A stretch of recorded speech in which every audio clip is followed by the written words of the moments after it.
ನಮಸ್ಕಾರ ವೀಕ್ಷಕರೇ, ನಿಮಗೆಲ್ಲರಿಗೂ ಮಂಗಳ ಕನ್ನಡ ಯೂಟ್ಯೂಬ್ ಚಾನಲ್ಗೆ ಸ್ವಾಗತ.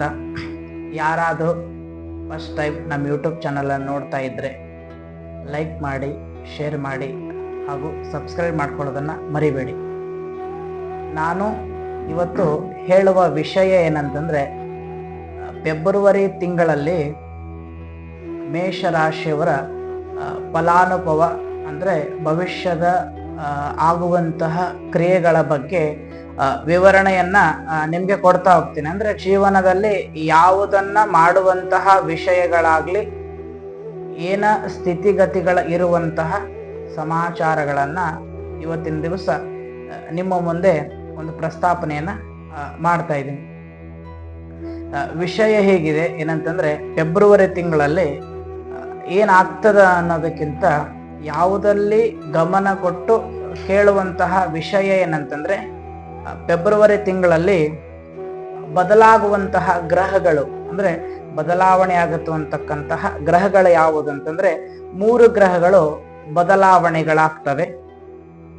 ಆ 3 ಗ್ರಹಗಳು ಯಾವುವು ಅಂತಂದ್ರೆ, 11ನೇ ತಾರೀಕು ಕುಂಭರಾಶಿಗೆ ಬುಧ ಪ್ರವೇಶವನ್ನ ಮಾಡ್ತಕ್ಕಂಥದ್ದು. 11ನೇ ತಾರೀಕು 2ನೇ ತಿಂಗಳ 2025ರಂದು ಕುಂಭರಾಶಿಗೆ ಬುಧ ಪ್ರವೇಶವನ್ನ ಮಾಡುವಂಥದ್ದು. 12ನೇ ತಾರೀಕು 2ನೇ ತಿಂಗಳ 2025 ರವಿ ಏನ್ ಮಾಡ್ತಾನಂದ್ರೆ ಮಕರದಿಂದ ಕುಂಭರಾಶಿಗೆ ಪ್ರವೇಶವನ್ನ ಮಾಡುವಂಥದ್ದು. ಮತ್ತೆ 27/2/2025ರಂದು ಮೀನರಾಶಿಗೆ ಬುಧ ಸಂಚಾರ ಫಲವನ್ನ ಮಾಡ್ತಕ್ಕಂಥದ್ದು. ಅಂತಂದ್ರೆ ರವಿ ಏನ್ ಮಾಡ್ತಾನೆ ಅಂದ್ರೆ ಮಾಸದ ಸಂಚಾರವನ್ನ ಮಾಡ್ತಕ್ಕಂಥದ್ದು. ಅಂದ್ರೆ ಒಬ್ಬ ಜಾತಕದಲ್ಲಿ ಮೇಷರಾಶಿಯವರ ಭವಿಷ್ಯ ಫೆಬ್ರವರಿ ತಿಂಗಳಲ್ಲಿ ಏನೇನಿರ್ತದೆ ಅಂತಂದ್ರೆ, ಯಾವುದನ್ನ ಮಾಡುವಂತದ್ರಲ್ಲಿ, ಯಾವುದನ್ನ ಕೆಲಸದಲ್ಲಿ ಉತ್ಸಾಹವನ್ನ ನಾವು ಕಳೆದುಕೊಳ್ಳಬಾರದು ಅಂತಕ್ಕಂಥದ್ದನ್ನ ನಾ ಈ ವಿಷಯಗಳನ್ನ ಹೇಳ್ತಕ್ಕಂಥದ್ದು. ಫೆಬ್ರವರಿ ತಿಂಗಳಲ್ಲಿ ನಿಮ್ಮ ಮೇಷರಾಶಿಯಲ್ಲಿ ಆಗುವಂತಹ ಬದಲಾವಣೆಗಳೇನಂತಂದ್ರೆ, ಶತ್ರುಗಳಿಂದ ಜಯವನ್ನ ಸಾಧಿಸುವಂತ ಕೆಲಸಗಳಾಗ್ತವೆ. ಮತ್ತೆ ಕೋರ್ಟು ಕಚೇರಿ ಇಂಥ ಕೆಲಸ ಕಾರ್ಯದಲ್ಲಿ ಜಯವನ್ನ ಪ್ರಾಪ್ತಿ ಉಂಟಾಗ್ತದೆ. ಮತ್ತೆ ಮನಸ್ಸಿಗೆ ಸಂತೋಷ ಆನಂದಮಯವಾಗಿರ್ತಕ್ಕಂಥದ್ದು ಮೇಷರಾಶಿಯವರದು ಫೆಬ್ರವರಿ ತಿಂಗಳಲ್ಲಿ ಆಗುವಂತ ಬದಲಾವಣೆ. ಮತ್ತೆ ಸಂಬಂಧಿಕ ವ್ಯವಹಾರದಲ್ಲಿ ಏನಾದ್ರೂ ತೊಂದರೆಗಳಾಗ್ತಾ ಇದ್ರೆ ಆ ತೊಂದರೆಗಳ ಸಹಿತ ನಿವಾರಣೆ ಆಗುವಂತಹ ಕೆಲಸ, ಅಂದ್ರೆ ಸಂಬಂಧದಲ್ಲಿ ಏನಾದ್ರು ತೊಂದರೆಗಳು ಇಕ್ಕಟ್ಟಿನ ಸಿಕ್ಕಿದ್ರೆ ಅವು ತೊಂದರೆಗಳಿಂದ ಪಾರಾಗುವಂತಹ ಕೆಲಸಗಳಾಗ್ತಕ್ಕಂಥದ್ದು.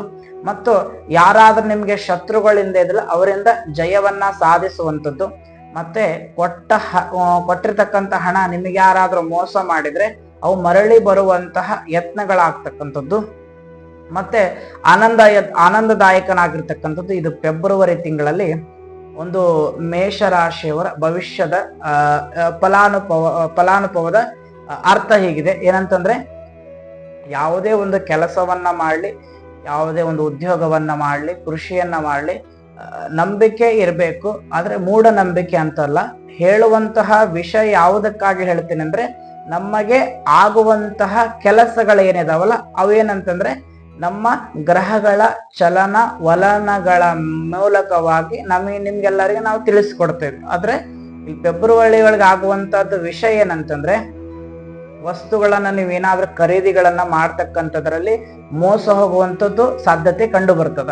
ಆಮೇಲೆ ನಿಮಗೆ ಏನಾದ್ರೂ ಹೋಗುವಂತಹ ವಾಹನ ಆಗ್ಲಿ, ನೀರಾಗ್ಲಿ, ಬೆಂಕಿಗಳಲ್ಲಾಗ್ಲಿ ಸ್ವಲ್ಪ ಹುಷಾರಾಗಿ ತೊಂದರೆಗಳನ್ನ ಅನುಭವಿಸಬೇಕಾಗ್ತದೆ. ಅದಕ್ಕಾಗಿ ಯಾವುದೇ ಒಂದು ಪ್ರಯಾಣ ಕಾಲದಲ್ಲಿ ಎಚ್ಚರ ವಹಿಸಿ ಏನೋ ಒಂದು ಕೆಲಸವನ್ನ ಮಾಡುವಾಗ ಸೂಕ್ಷ್ಮತೆಗಳನ್ನ ಗಮನಿಸಿಕೊಂಡು ಕೆಲಸಗಳನ್ನ ಮಾಡಬೇಕಾಗಿರ್ತಕ್ಕಂಥದ್ದು. ನಾ ಹೇಳುವಂತಹ ವಿಷಯ ಏನಂತಂದ್ರೆ, ಯಾವುದಲ್ಲಾಗ್ಲಿ ಒಂದು ನಂಬಿಕೆ ಇಟ್ಟು ಕೆಲಸವನ್ನ ಮಾಡಿದ್ರೆ ನಿಮಗೆ ಆ ಭಗವಂತನು ಫಲಾಫಲಗಳನ್ನ ಕೊಡುವಂಥದ್ದು. ನಾನು ವೀಕ್ಷಕರಿಗೆ ಏನನ್ನ ಹೇಳಲು ಬಯಸುತ್ತೇನೆ ಅಂತಂದ್ರೆ, ಮೇಷರಾಶಿಯವರು ಫೆಬ್ರವರಿ ತಿಂಗಳಲ್ಲಿ ಆಗುವಂತಹ ಬದಲಾವಣೆಗಳನ್ನ ದೇವರಲ್ಲಿ ನಂಬಿಕೆ ಇಟ್ಟು ಶ್ರದ್ಧೆ ಇಟ್ಟು, ಹಾಗಾಗಿ ದೋಷಗಳು ಬಂದ್ರೆ ಏನನ್ನ ಮಾಡ್ಬೇಕಂತಂದ್ರೆ ನೀವೇನು ಮಾಡಬೇಡಿ, ಪರಿಸರವನ್ನ ಉಳಿಸಿ, ಪರಿಸರವನ್ನ ಬೆಳೆಸಿ, ಆದಷ್ಟು ಹಣ್ಣಿನ ಗಿಡಗಳನ್ನ ಬೆಳೆಸಿ, ಮತ್ತು ನೆರಳು ಕೊಡುವಂತಹ ಗಿಡಗಳನ್ನ ಬೆಳೆಸಿ ಅವುಗಳನ್ನ ಉಳಿಸುವಂತ ಕಾರ್ಯಗಳು. ಆದ್ರೆ ನಿಮ್ಮ ಹಲವು 10 ದೇವರುಗಳನ್ನ ಸುತ್ತೋದಕ್ಕಿಂತ ನಿಮ್ಮ ಮನೆ ದೇವರನ್ನ ಸುತ್ತಿ ಪೂಜೆಯನ್ನ ಮಾಡಿದ್ರೆ ನಿಮ್ಮ ದೋಷಗಳೆಲ್ಲವೂ ಸಹಿತ ಪರಿಹಾರ ಆಗ್ತವೆ. ಆ ದೇವರಿಗೆ ಹೋದೆ ಈ ದೇವ್ರಿಗೆ ಅನ್ನೋದಕ್ಕಿಂತ ನಿಮ್ಮ ಮನೆ ದೇವರು, ಕುಲ ದೇವರಿಗೆ ನಿಮ್ಮ ಮನಸ್ಸಾರ ತೃಪ್ತಿಯಿಂದ ಒಂದು ದೀಪ ಹಚ್ಚಿದ್ರೆ ಸಾಕು, ಅದು ಅದು ಎಷ್ಟು ದೇವ್ರಿಗೆ ಹೋಗಿ ಬರುತ್ತೆ ಅದ್ರ ಪುಣ್ಯ ಸಹಿತ ನಿಮ್ಮ ಮನೆ ದೇವ್ರಿಗೆ ಸಿಕ್ಬಿಡ್ತದೆ. ಅದಕ್ಕಾಗಿ ಭಕ್ತಿಯಿಂದ ನಿಮಗೇನಾದ್ರೂ ದೋಷಗಳು ಕಂಡು ಬಂದಿದ್ರೆ ನೀವೇನು ಮಾಡುವಂತಹ ಅವಶ್ಯಕತೆ ಇಲ್ಲ. ಏನಂದ್ರೆ ಭಕ್ತಿಯಿಂದ ನಿಮ್ಮ ಮನೆಯಲ್ಲಿ ಕೂತ್ಕೊಂಡು ಓಂ ನಮಃ ಶಿವಾಯ ಪಂಚಾಕ್ಷರಿ ಮಹಾಮಂತ್ರವನ್ನ ಜಪಿಸಿ ಭಕ್ತಿಯಿಂದ ದೀಪ ಹಚ್ಚಿದ್ರೆ ಸಾಕು, ನಿಮ್ಮ ದೋಷಗಳೆಲ್ಲವೂ ಹೋಗ್ತವೆ. ಮತ್ತೆ ತಂದೆ ತಾಯಿಗಳಿಗೆ ನಮಸ್ಕಾರವನ್ನ ಮಾಡಿಕೊಂಡು, ಗುರು ಹಿರಿಯರಿಗೆ ಒಂದು ಒಳ್ಳೆಯ ಅವರಿಗೂ ಸಹಿತ ನಮಸ್ಕಾರವನ್ನ ಮಾಡಿಕೊಂಡು ನಿಮ್ಮ ಮುಂದಿನ ಕೆಲಸಕ್ಕೆ ನೀವು ಹೋಗ್ಬೋದು. ಇದು ಫೆಬ್ರವರಿ ತಿಂಗಳಲ್ಲಿ ಆಗುವಂತಹ ಬದಲಾವಣೆಗಳಾಗಿರ್ತಕ್ಕಂಥದ್ದು. ಯಾವುದೇ ವಿಷಯವನ್ನಾಗ್ಲಿ ನಮಗೆ ಸಮಸ್ಯೆಗಳಿವೆ ಅಂತ ಯಾವತ್ತೂ ಭಯಪಡಬೇಡಿ. ಯಾಕಂದ್ರೆ ಹೇಳುವಂತಹ ವಿಷಯ ಏನಂತಂದ್ರೆ, ನಾನು ಮೊದಲೇದಾಗಿ ಹೇಳಿದೆ, ಸಮಸ್ಯೆಗಳಿಗೆ ಹೇಳಿ ನನ್ನ ಬಳಿ ದೇವರಿದ್ದಾನೆ ಅಂತ. ಅಂದ್ರೆ ಏನೋ ಆಗ್ಲಿ ದೇವರಿಗೆ ಯಾವತ್ತೂ ಹೇಳ್ಬೇಡಿ ನನಗೆ ಸಮಸ್ಯೆ ಇದೆ ಅಂತ ಹೇಳಿ. ಸಮಸ್ಯೆ ಹೇಳಿ ನನ್ನ ಬಳಿ ದೇವರಿದ್ದಾನೆ ಎನ್ನುವ ನಂಬಿಕೆ ಮತ್ತು ಭಕ್ತಿಯಿಂದ ಇಟ್ಕೊಂಡು ಪೂಜೆಯನ್ನ ಮಾಡಿ. ಮತ್ತು ಮೇಷರಾಶಿಯವರ ಫಲಾಫಲ ಹೇಗಿದೆ, ವಸ್ತುಗಳನ್ನ ಖರೀದಿಯನ್ನ ಮಾಡ್ತಕ್ಕಂಥದ್ದು, ಜಾಗಗಳನ್ನ ಖರೀದಿಯನ್ನ ಮಾಡ್ತಕ್ಕಂಥದ್ದು, ವಾಹನಗಳನ್ನ ಖರೀದಿ ಮಾಡ್ತಕ್ಕಂಥ, ಮನೆಯಲ್ಲಿ ಮಮತೆ ಪ್ರೀತಿ ವಿಶ್ವಾಸವನ್ನ ಗಳಿಸುವಂತಹ ಕಾರ್ಯಗಳನ್ನ ಇವರು ಮೇಷರಾಶಿಯವರು ಪಡ್ತಾರ.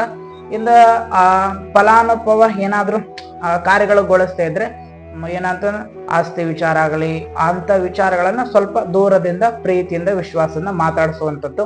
ಹಾಗಾಗಿ ಇದು ಫೆಬ್ರವರಿ ತಿಂಗಳದ ಮಾಸದ ಫಲಾನುಭವ. ಹಾಗಾಗಿ ಯಾರಾದ್ರೂ ವೀಕ್ಷಕರು ನಮ್ಮ ಮಂಗಳ ಟಿವಿ ಕನ್ನಡ ಯೂಟ್ಯೂಬ್ ಚಾನಲ್ ನೋಡ್ತಾ ಇದ್ರೆ, ಫಸ್ಟ್ ಟೈಮ್ ನೋಡ್ತಾ ಇದ್ರೆ ಈಗಲೇ ಕೂಡ ಸಬ್ಸ್ಕ್ರೈಬ್ ಮಾಡ್ಕೊಳ್ಳಿ, ಮತ್ತೆ ಲೈಕ್ ಮಾಡಿ, ಶೇರ್ ಮಾಡಿ, ನಮ್ಮನ್ನ ಯಾವಾಗಲೂ ಸಹಿತ ಹಾರೈಸಿ ಅಂತಕ್ಕಂಥದ್ದು ಮಾತನ್ನ ಹೇಳಿ ನಿಮ್ಮೆಲ್ಲರಿಗೂ ವಂದನೆಗಳು.